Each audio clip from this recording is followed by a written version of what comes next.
Welcome to the Kindle Chronicles, the Friday podcast about your Kindle books and all things Amazon. I'm Len Edgerly. Today is December 21st, 2018.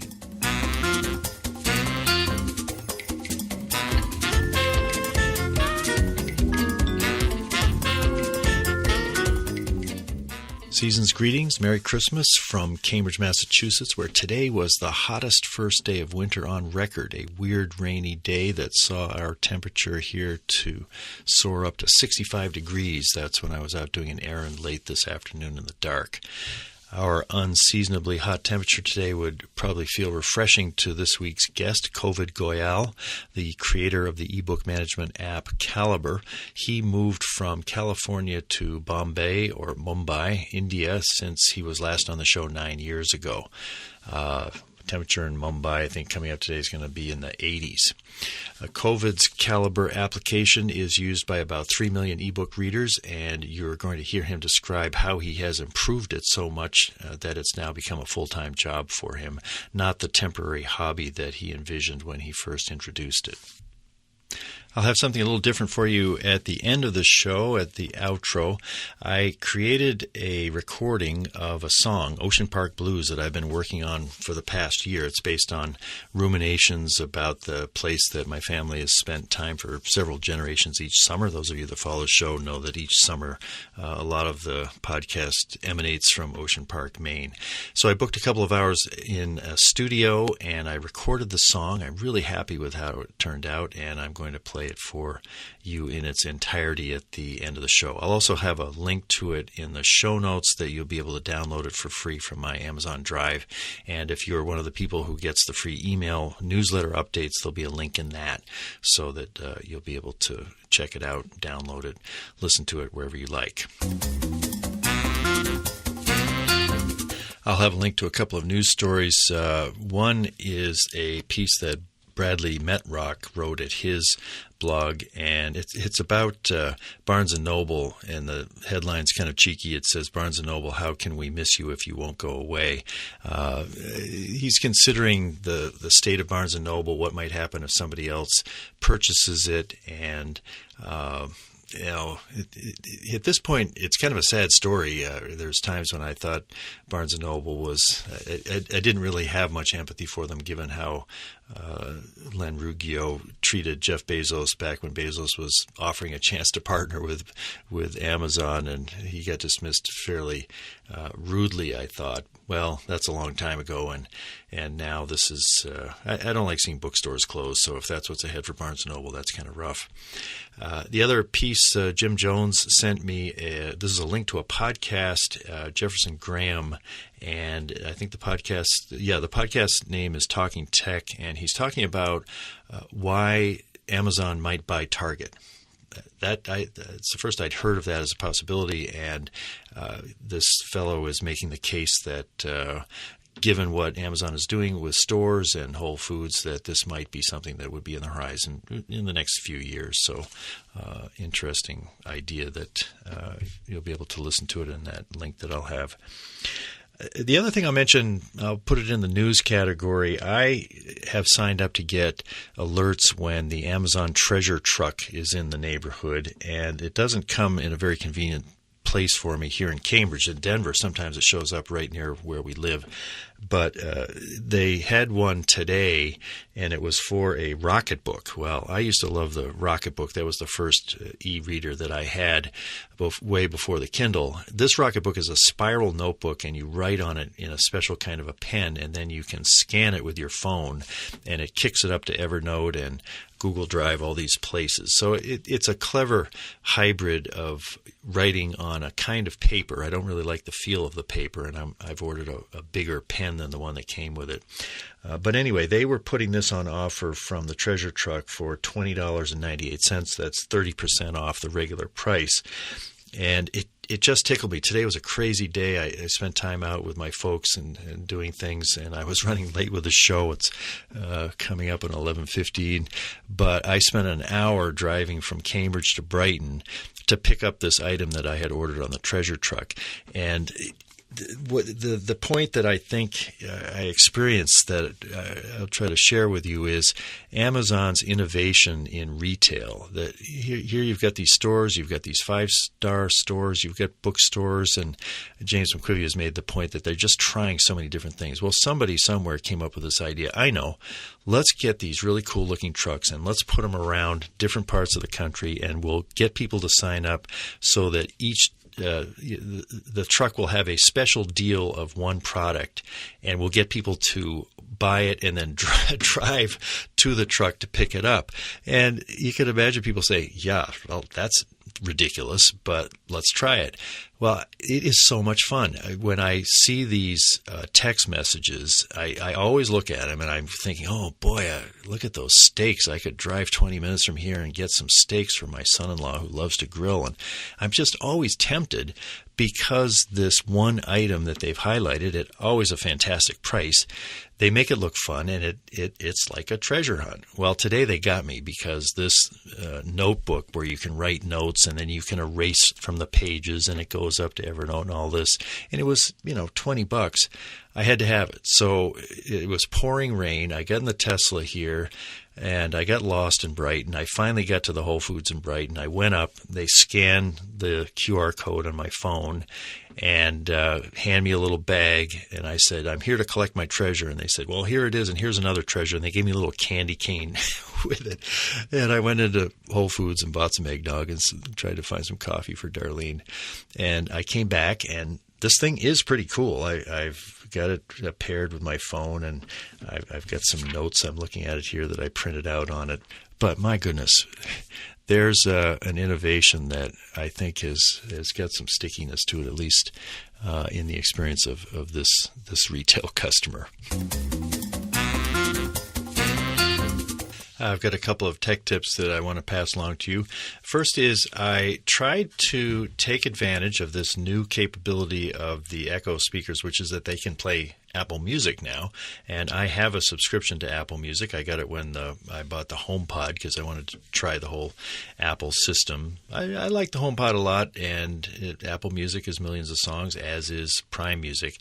Well, the setup for this was quite simple. It involved the app, my Alexa app on my phone, and I went into something that was called Skills and Games on the app, and then there was the opportunity to add my Apple Music account to Alexa, and so then I could set a default of either the Apple Music or my Prime Music. I experimented with it, having Echo play Beach Boys on Apple Music. You had to sort of say that so that you're cueing her in as to which music source you want. You can also set Spotify up for this, and you can also set a default. So pretty easy to set up. The best speaker I have is the HomePod, so it's not really likely that I get much by moving my Apple Music to my Echo devices, although the speaker on the new Echo Show is really great. But this is a new feature that if you got your Alexa system and you subscribe to Apple Music, you can play the Apple Music on your devices. The next thing I want to pass along I got from Shimon Schott in Warsaw. He tipped me off to Standard Ebook, which is a good source for classics, and I had downloaded a copy of Moby Dick from the Kindle store that it wasn't so beautifully formatted. And because Shimon had recommended Standard Ebook, I found the Moby Dick version of it, and it is much cleaner, so it was worth the effort. But when I went to the website and I downloaded it, it came in as an AZW file, no digital rights management on it. And when I tried to drag that file from my downloads folder to the Send to Kindle app on my Macintosh, it said, sorry, we can't do this format. And Shimon explained to me that that's something which Send to Kindle can't do at this point. I think it's disappointing, but that I would be able to easily convert that file using Calibre, which we'll hear more about from in the interview, to an AZW file, and then I would be able to use Send to Kindle, or I could just sideload it. So pretty easy to get one of these books from the Standard Ebook site. And also, I think what I ended up doing was I just went to the site on my Paperwhite and downloaded it using the browser on the Paperwhite, and I was able to get the book there. Let's head straight for the interview. I talked with Kovid Goyal by Skype on Monday. I began by asking if he has turned to a full-time job with Calibre as opposed to the part-time project that it was when we talked to him last. It's been full-time for almost a decade now. I think when we talked last, you thought you would be wrapping it up in a couple of years and then becoming a physicist. Yeah, I think I was still at Caltech then. Yeah. I remember doing the interview from my office. And what happened to being a physicist? Well, Calibre just sort of took over my life. What was your plan when you were at Caltech? What sort of work did you see yourself doing as a physicist? So my PhD was on quantum information theory, quantum computing. So that was the plan, was to continue doing research in that field. But, Calibre just sort of took off. Yeah. Have you stayed active in quantum computing kind of on the side? Sort of. I sort of keep up with the literature. I correspond with some old friends and so on. Well, let's start just by describing Calibre. I think a lot of my listeners will know and be familiar with it, but what is Calibre? So Calibre is a one-stop solution to all your ebook needs. It's a way to organize your library of ebooks, to get them from various sources, catalog them, to convert them to different formats, to send them to different ebook devices, to read them, to make them available over the net, to collect news, to edit books. It's got a whole bunch of features. How many people are using it now? I think it has about 3 million active users. An active user is somebody that's started it up at least once in the last couple of months. Mm-hmm.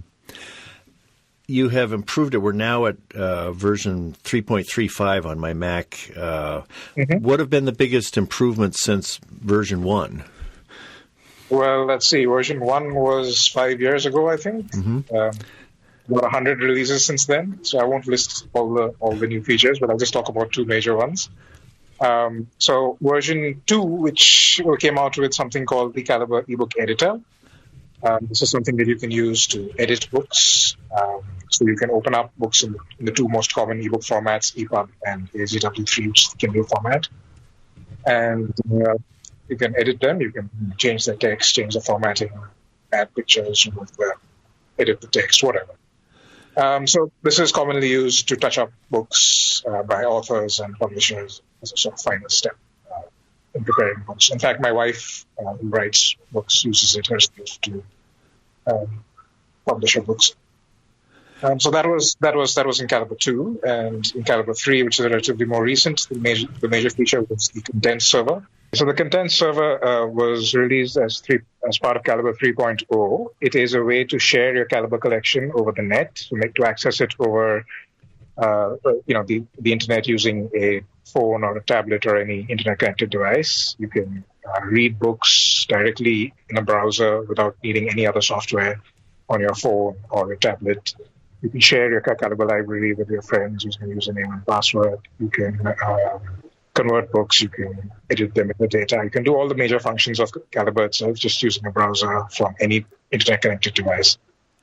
And before that, you had to use the Calibre application that you would have downloaded to your device? Computer, yeah. No, Calibre never had a device version. So the content server that was part of Calibre 3 is sort of a way to use Calibre on your device without actually needing any app on the device. Right, exactly.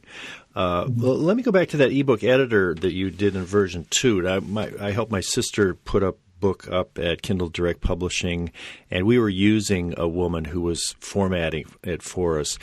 Would it have been pretty easy for someone with very not much technical experience, even computer experience, for her to go in and fix some typos on that book using your Calibre ebook editor?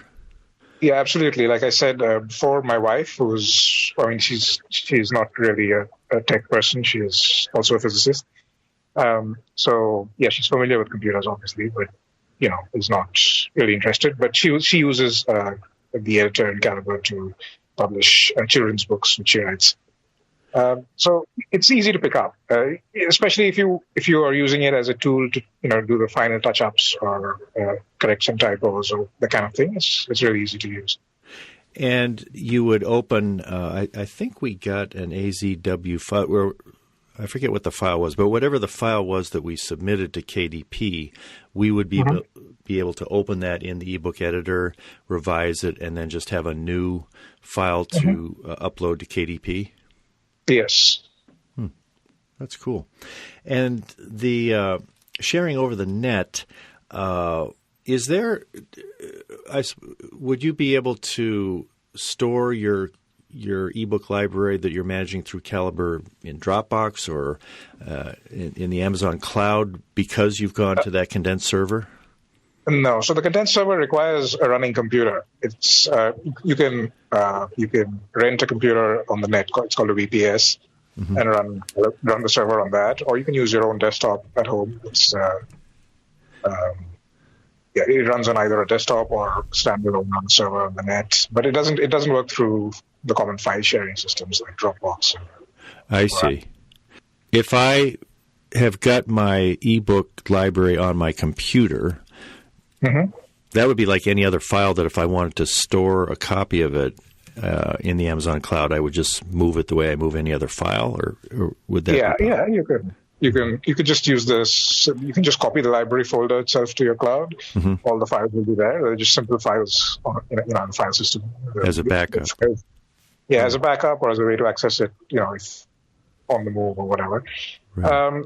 You could do that as well. But the condensed server gives you a nice interface with which to browse your books, and it also allows you to read the books without needing any software on your device, so you can directly read them in the browser. Are you able to highlight and do notes? Not yet. That's actually a feature that's going to come up in Calibre 4, but not yet. What e-readers does Calibre work with? All of them.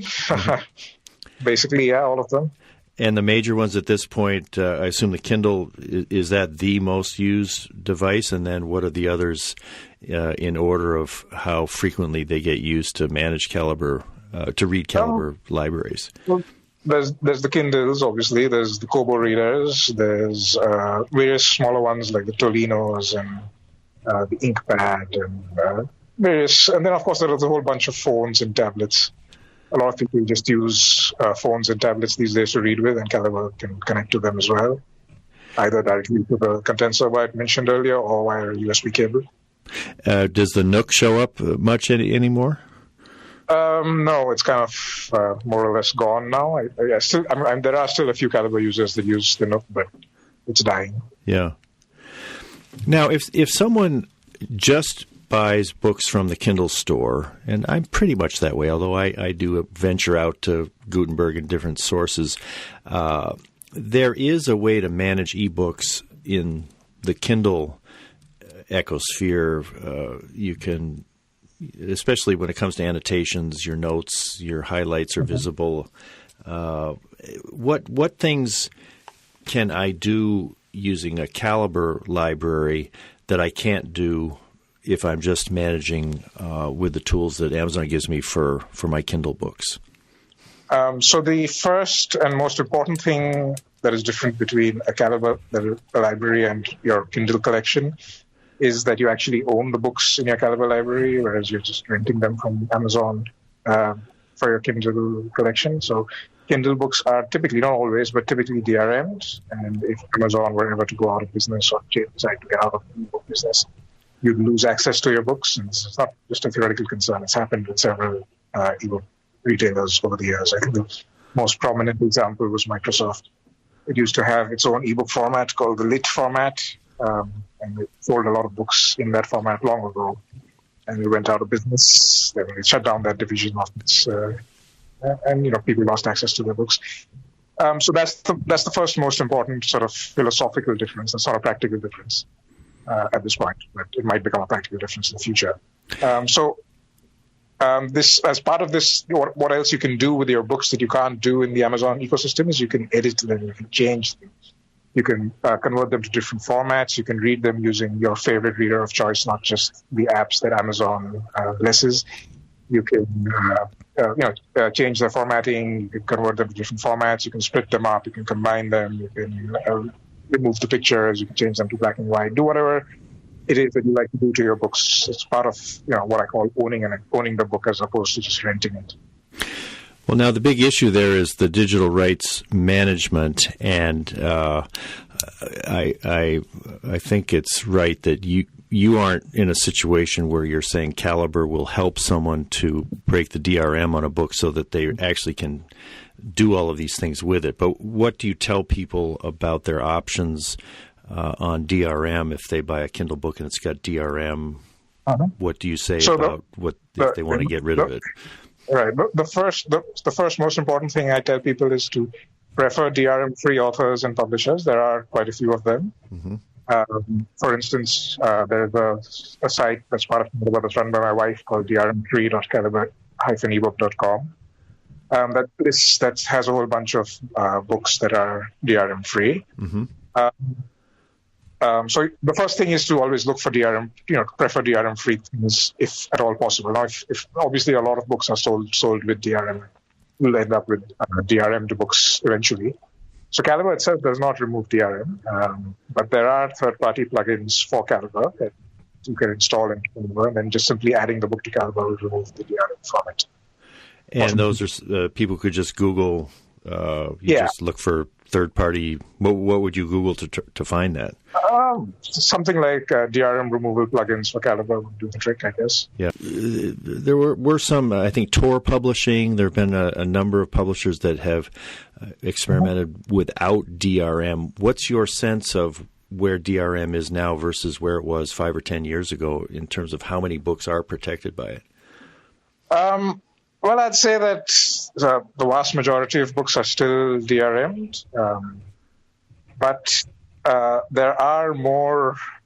So it's a gradual process. I mean, there are more publishers and more authors now who are aware of how DRM is snake oil, and they insist that their books are published DRM-free. So even on Amazon, for instance, the DRM is optional. Authors or publishers can choose at the time of publishing whether to add DRM to their books or not. And there are quite a few who choose not to. So, it's a slow and steady thing. I would have thought 10 years ago that by now DRM would be dead. Sadly, that's not the case, but I think it's heading to ever more people realizing that DRM is snake oil and getting rid of it from their own books. What's the similarity to snake oil? So the ostensible selling case for DRM is that it prevents people from sharing the book. So it doesn't actually do that because it's A, trivial to remove, and B, only one person has to remove it, and then the book becomes shareable globally because of how the internet works. So the actual motivating factor for DRM is that it helps with vendor lock-in. So it becomes harder to move out of a particular vendor's ecosystem if their products are DRM'd, which then have to learn how to remove the DRM in order to transfer their products to another ecosystem. So that's really the motivation for DRM as far as I can tell. The public statements about how it prevents copying are snake oil. Right. I don't know if it was Russ Grandinetti or one of the people I spoke with at Amazon almost 10 years ago or so. They said that they were agnostic, that it was the publishers that wanted the DRM. But it clearly does benefit Amazon and other vendors to have the DRM on there. Do you think that Amazon really doesn't care, or are they kind of secretly glad the DRM has been so resilient? So it's true that Amazon makes DRM optional. So you can, as a publisher or a self-published author, you can choose when you're publishing a book to add DRM or not. I can't comment on what Amazon's secret internal thoughts are. So I'd rather not speculate on that. So I will say that at least they give people the option, and I'm glad they do that.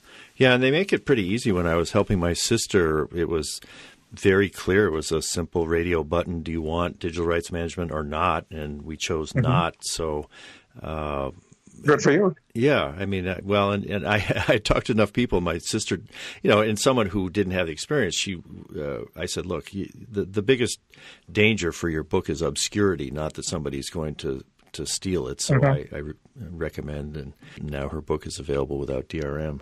Let's see. Oh, Amazon. Have you had any conversations with anyone at Amazon about Calibre in the last 5 years or so?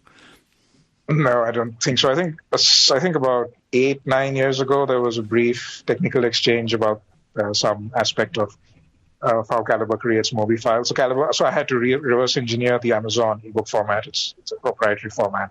It's not documented anywhere. So something that Calibre was doing with those files was causing some problems for Amazon. So they asked me to make some changes, which I was happy to do. Huh. So that's it. That's about the only contact I've had with Amazon. Yeah. You've had a chance to watch this ebook space pretty intimately, and have you been surprised at how dominant Amazon has become in the ebooks industry over the past 5 to 10 years? I saw it coming pretty early because what happens with digital marketplaces is that digital goods and services are often winner-take-all. So it's rarely the software quality that determines success, but it's other things such as network effects, first-mover advantage, control of retail channels, advertising, etc., etc. It's rarely the software itself that's the determining factor. So just from the so obviously in the ebook space, the first mover, at least in the US, was Sony. They released the first ebook reader, the PRS 500. And they had their own software that connected to it, and you could load books onto it and buy books from them and so on. But the thing that they did not do is they did not make it easy to buy books on the device itself. And because they're not booksellers, obviously their catalog was limited. So Amazon, although I think it entered the market in a year and a half, 2 years, something like that after Sony, it sort of ate their lunch. And so at least to me, it's been fairly expected that Amazon would become dominant. It's sad because I feel especially bad for authors. I mean, Amazon is a very customer-focused company, so their prices are great. Their return policy is great. The customer service is great. But the flip side of that is that they can squeeze authors. They can charge authors a percentage of their sales, and there is not much alternative. I mean, if you want to publish an ebook in the US, especially, you pretty much have to do it on Amazon if you want to reach the widest audience. So I think that's kind of sad. I hope that somebody challenges Amazon's effective monopoly sometime. Yeah. Well, the KDP, my sister had gone to, her book was related to the Bible, so there was a Zondervan self-publishing option that she was looking at, and boy, it was expensive. They were going to charge her thousands of dollars, and the royalties that she was going to get from them were really pathetic. And when she switched to going KDP and got the 70% royalty, and there was no charge for anything, she was fairly impressed with what Amazon was making possible. But it sounds like you're critical that maybe authors should be getting an even better deal from KDP than they're currently getting. Yeah, I really don't think Amazon needs to charge authors 30%. It's all they're doing is serving up files, digital files. It's really not that hard to do. I'm pretty sure that they could reduce that percentage quite a bit. If they had more competition, they would. But sadly, they don't. Who would be out there that would be a reasonable competitor to them in self-publishing other than the place that my sister was looking at? There's Smashwords. Oh, yeah. There's I think Kobo has a retail channel as well. Mm-hmm.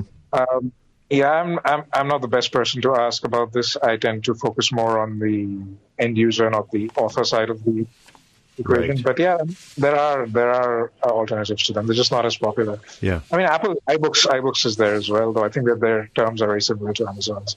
Yeah, and I suspect Kobo's is fairly similar as well. Yeah. But at least there are alternatives. Well, let's talk about there's one feature of Calibre in the current version, Get Books. How does that work? So Get Books is basically a collection of stores. So, there are both free book sources like Gutenberg, and there are commercial bookstores like Amazon, all sorts of smaller ones. So basically, what you do is you search for a book by its title or author, and Get Books will return in which stores that book is available at what price, so you can get the best deal.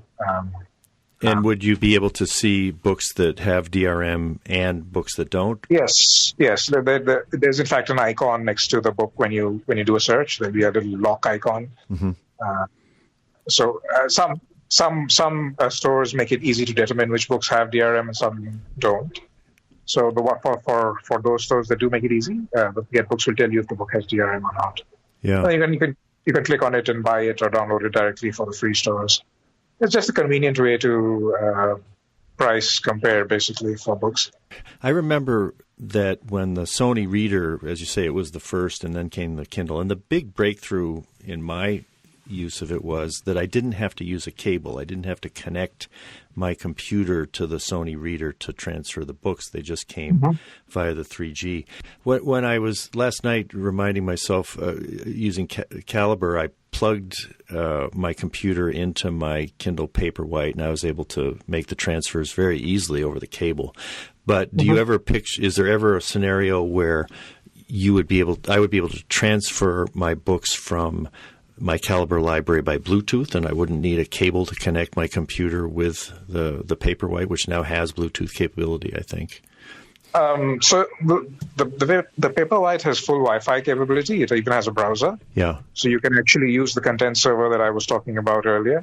You can use that to transfer books to your Paperwhite directly from your Calibre library. Mm-hmm.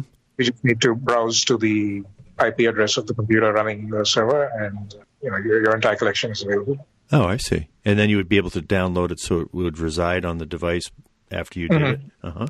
Yes. Oh. After you download it, it would work just like a normal side-loaded book. Right.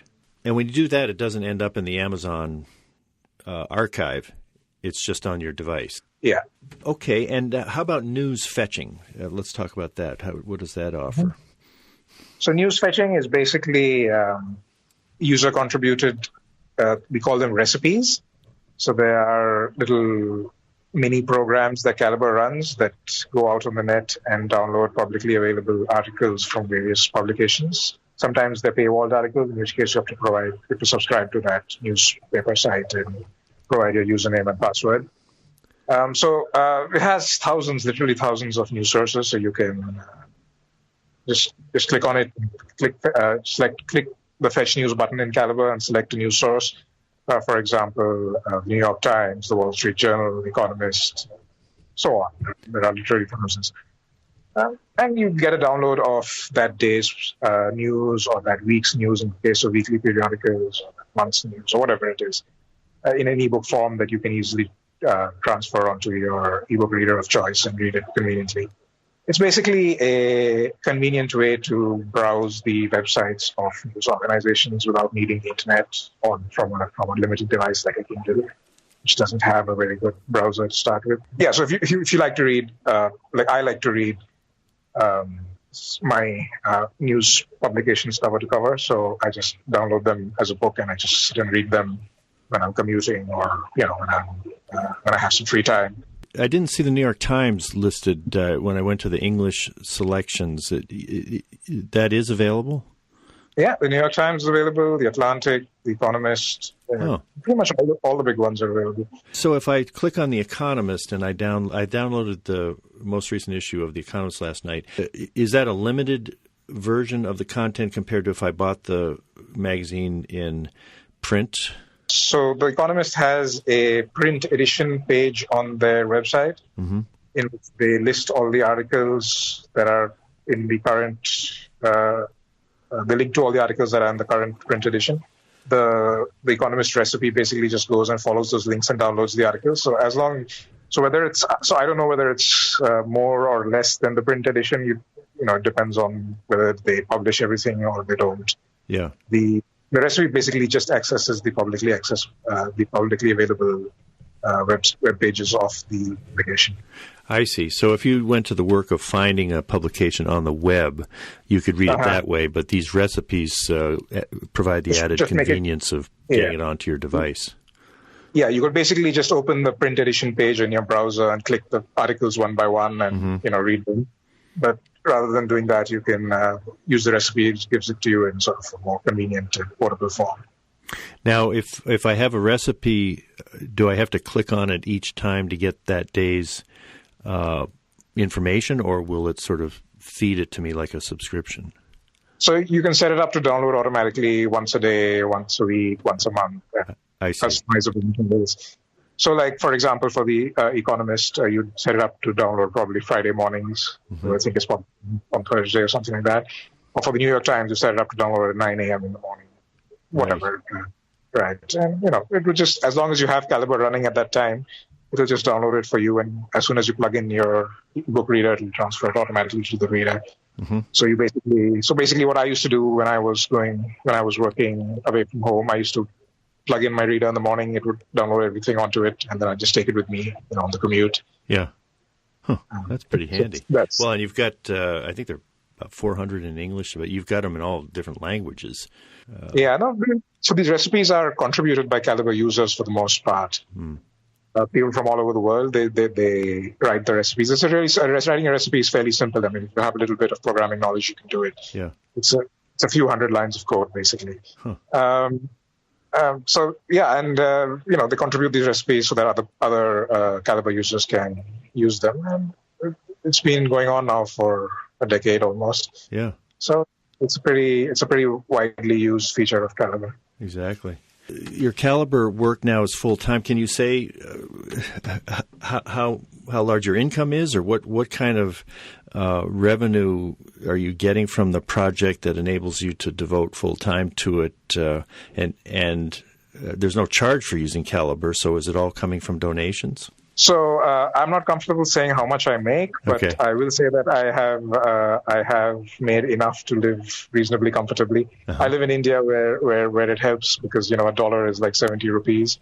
That helps stretch the budget. Yeah. So the income has been pretty stable. It's kept me working full time on Calibre for a decade.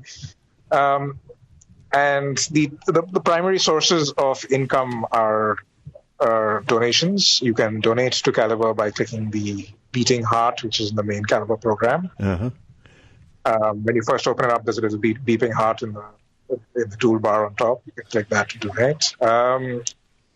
Then there's ads on the Calibre website. So when you if you visit the Calibre website to say download a new version or whatever, you'll be shown a few ads. I see. And that's another channel of income. And there's also I also have a Patreon account, and there are a lot of patrons of Calibre who contribute regularly. Those are the main funding sources. And you were talking about GetBooks. So some of these stores on GetBooks have affiliate programs. So if you use GetBook and you use one of those stores, the author of that individual GetBooks plugin, and I get a small amount of money. So would you get some Amazon Associates money if people buy a Kindle book through GetBooks? That was the case, but Amazon terminated Calibre's GetBooks affiliate program a while ago. Oh. They didn't give us any reason, so now Amazon is no longer a affiliate program based. But there are others that are. Yeah. If you scroll down the list of stores in the GetBooks window in Calibre, you'll see little red hearts next to the ones that have affiliate programs. Oh, I see. So if you use one of those stores, both the person who maintains that particular GetBooks plugin and I get a small percentage of the sale. Right? Yeah, that makes sense. Do you see Calibre taking advantage of blockchain technology anytime in the future? No, not really. Blockchain is basically a distributed database. I don't have any plans for making Calibres. No, there are no plans for using blockchains. Okay. Now, and you mentioned 4.0. When do you expect to have go up to that next major advance in the versions? So hopefully soon. With software projects, it's always dicey to make these predictions. It was actually supposed to happen at the end of this year, but because of some stuff in my personal life, I've been unable to work as long as hard on Calibre as I normally do. So it's been put off by a few months, but hopefully in the first half of the next year it should happen. I think you mentioned that you hope to have highlights and annotations as part of the reader. Mm-hmm. Anything else major that is on the horizon for it? So I am sort of a bit of an old curmudgeon, I guess. I hate change for the sake of change. So I try to make sure that every Calibre release is as close to the previous ones as possible. Uh-huh. So there are going to be. I usually like to add new features rather than make changes to existing ones, as you know. So the big new thing for 4 is obviously annotations and and under the hood, Calibre's technical stack, it's the technologies it uses are undergoing a big change for the viewer and the reader. So this will hopefully add a whole bunch of technical things to Calibre that will, like advanced features for HTML and CSS and the viewer framework. So right now, the Calibre viewer and the in-browser viewer, the viewer that's used in the content server, are totally separate code bases. So they'll become one, and that will allow much more rapid iteration on new features in the viewer in the future. So 4 is going to be more of a plumbing release, more of the internals are going to change and improve hopefully, and that will allow a lot of new things, starting with annotations and highlighting in the viewer going forward. If 3 million people are using it, how do they find out when the new release is available? So Calibre notifies you when a new release is available. There'll be a pop-up when a new release is available. You can dismiss it, and if you do, then there'll be a small note in the status bar at the bottom of the Calibre window saying so-and-so version is available. I see. Yeah. Anything else that we haven't talked about that you'd like to mention? No, it's been pretty comprehensive, I think. I really need a drink of water. Good. Well, thanks very much. What time is it there in Bombay now? It's 8 p.m.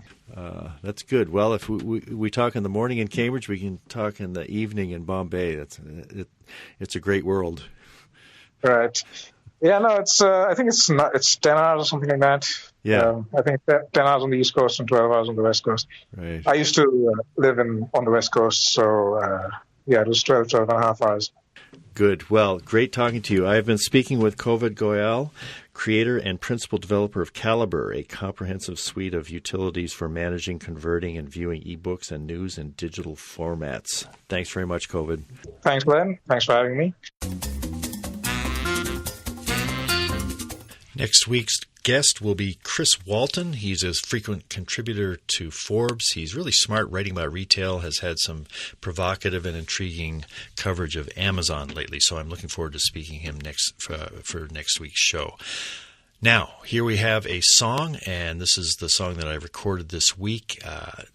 I wish I could describe the joy I felt. I took 5 takes of the song in Studio B with this guy in the control room, Mertz, and then there was about 15 or 20 minutes left of the time that I'd rented when he was working on 2 big screens in Pro Tools, fixing it up, mixing the sound from the guitar and my voice, and it sounded fantastic. And I was just watching this young man turn my precious song into something that I really like the sound of when I listen to it. I've been listening to it over and over and emailing it to people, and I'll have a link to it that you can download it yourself and listen to it yourself. I started out just thinking, well, I'm going to write a blues song about Ocean Park, and I thought, well, that's silly because Ocean Park is this great place. But then as I worked the song, and I've got a fantastic guitar teacher here in Cambridge named Steve Netsky, and he was like a midwife of helping me to find some music for this and really help me think about about, well, what is this song about? And in the end, it surprised me. It moves me when I hear it. It really moved Mom and Dad when they heard it out at their new place. I played it to them on a nice tap speaker, and it's just one of the most satisfying things I've ever created. So I hope you'll enjoy it. We'll go a little over the normal time here so that you can hear the whole song. This is Ocean Park Blues. I got a beach with no seaweed and the water is fine. I got the dune grass growing in a raggedy line. I got a house full of cousins and they don't have a care. They got the place for 2 weeks, they come from everywhere. They got the Ocean Park Blues, baby, nothing to lose. I can't tell what's bringing me down.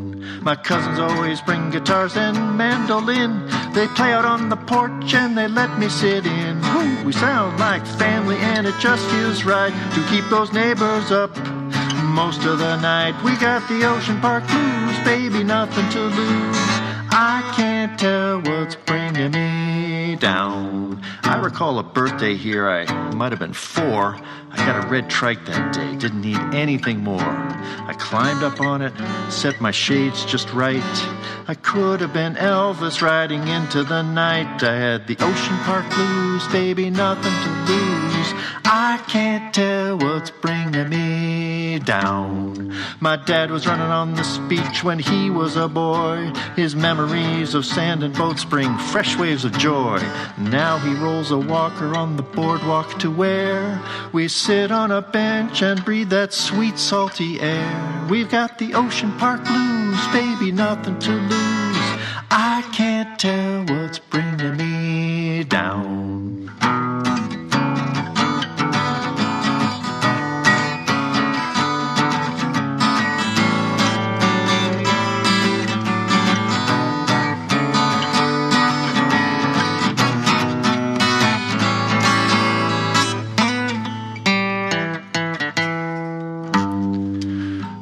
Life is sweet at Ocean Park, and what could go wrong? Why drag a happy place like this into a new blues song? But standing here, I see the years come racing to the shore. It makes me wish that all of us could be here evermore. That's why I've got the Ocean Park Blues, baby. Something to lose, maybe. And now you know what's bringing me down.